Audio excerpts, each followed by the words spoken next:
Painful. How utterly painful.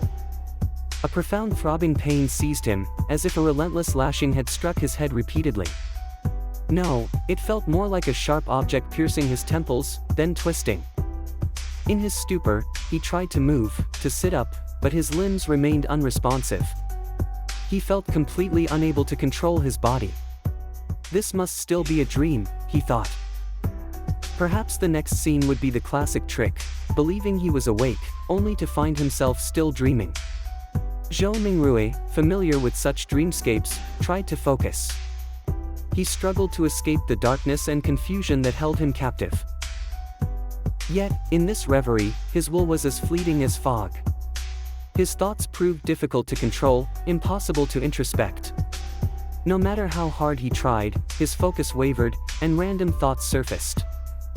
Why this excruciating headache, suddenly, in the middle of the night? It was truly agonizing. Could it be something as serious as a cerebral hemorrhage? A terrifying thought, was he going to die young? He needed to wake up, and he needed to wake up now. But then, the pain seemed to lessen, though a dull, persistent ache remained, like a blunt knife slicing through his brain. Sleep was clearly impossible. How would he manage work tomorrow? Then a different thought surfaced. Why was he still thinking about work? This was a genuine headache.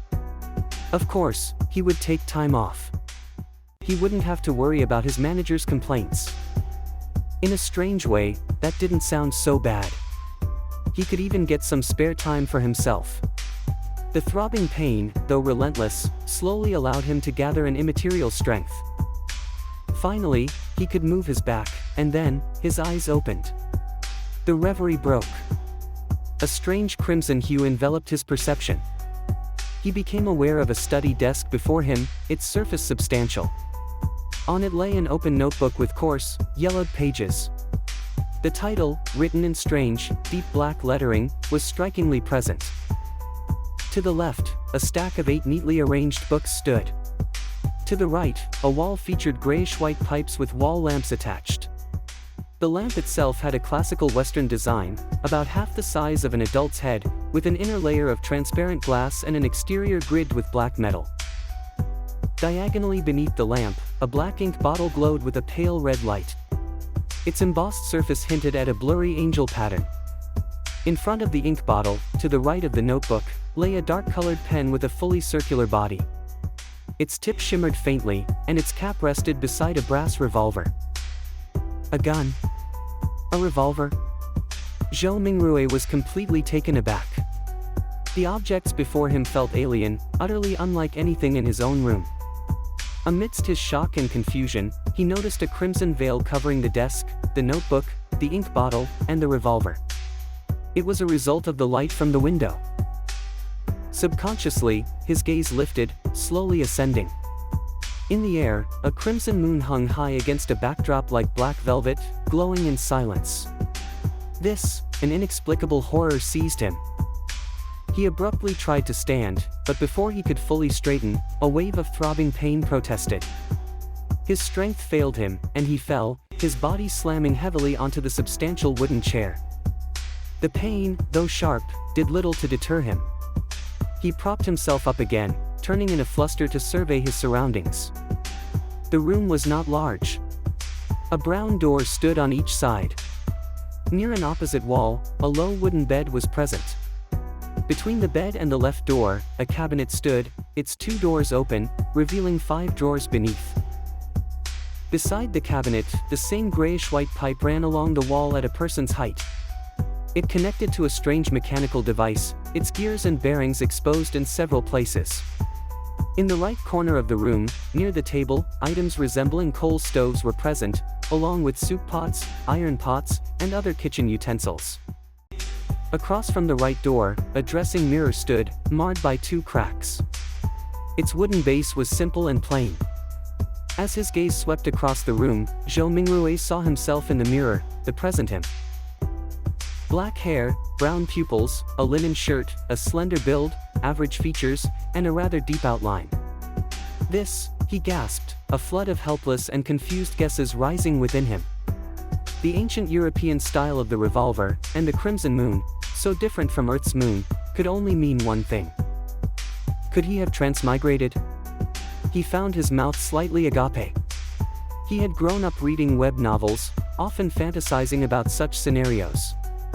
Yet, now that he found himself in one, he struggled to accept the situation. Perhaps this was what it meant to love a fantasy. In a moment, he cursed himself, trying to make the best of his adverse situation. If not for the persistent throbbing headache, which made his thoughts high-strung yet clear, he would surely have believed he was dreaming. Calm down, calm down, calm down. After a few deep breaths, he worked hard to quell his panic. As his mind and body settled, memories began to flood him, slowly appearing in his mind. He was Klein Moretti, a citizen of the northern continent's lone kingdom, Awa County, city of Tingen. He was also a recent graduate from the Department of History at Koei University. His father, a sergeant of the Royal Army, had sacrificed himself during a colonial conflict with the southern continent. The bereavement allowance had allowed Klein to study at a private language school, laying the foundation for his university admission. His mother, a devotee of the Evernight goddess, had passed away the year Klein passed the entrance examinations to Koei University. He also had an elder brother and a younger sister. They shared a two-bedroom apartment. Their family was not wealthy, its situation could even be described as somewhat wanting. At present, the family was supported solely by the elder brother, who worked as a clerk at an import and export company. As a history graduate, Klein possessed knowledge of the ancient Fasak language, considered the origin of all languages in the northern continent. He also knew the Hermes language, which often appeared in ancient mausoleums and texts regarding sacrificial and praying rituals. Hermes language? His mind stirred as he rubbed his throbbing temples. He looked towards the table, at the open notebook. The text on the yellowed paper transformed from strange to alien, then from alien to something familiar, finally becoming readable. It was text written in Hermes language. The dark ink read, "Everyone will die, including me." A shiver of inexplicable horror ran through him. He instinctively leaned back, attempting to widen the distance between himself and the notebook, and the text upon it. Being very weak, he nearly fell but managed to extend his hands in a fluster, gripping the edge of the table. He felt the surrounding air turbulent, as if faint murmurings resonated within it. The feeling was akin to hearing horror stories recounted by elders in his youth. He shook his head, believing it all an illusion. He found his balance and shifted his gaze from the notebook, breathing heavily. This time, his gaze landed on the shimmering brass revolver. A question suddenly arose within him. Given Klein's family situation, how could they possibly afford a revolver? He couldn't help but frown. While deep in thought, he suddenly noticed a red handprint on the side of the table. Its color was deeper than the moonlight, much thicker than the veil. It was a bloody handprint. A bloody handprint? He subconsciously flipped his right hand, which had been holding the edge of the table. Looking down, he saw that his palm and fingers were covered in blood. At the same time, the throbbing pain in his head continued. Although it had weakened a little, it persisted incessantly. Did he smash his head open? He guessed, turning towards the cracked dressing mirror.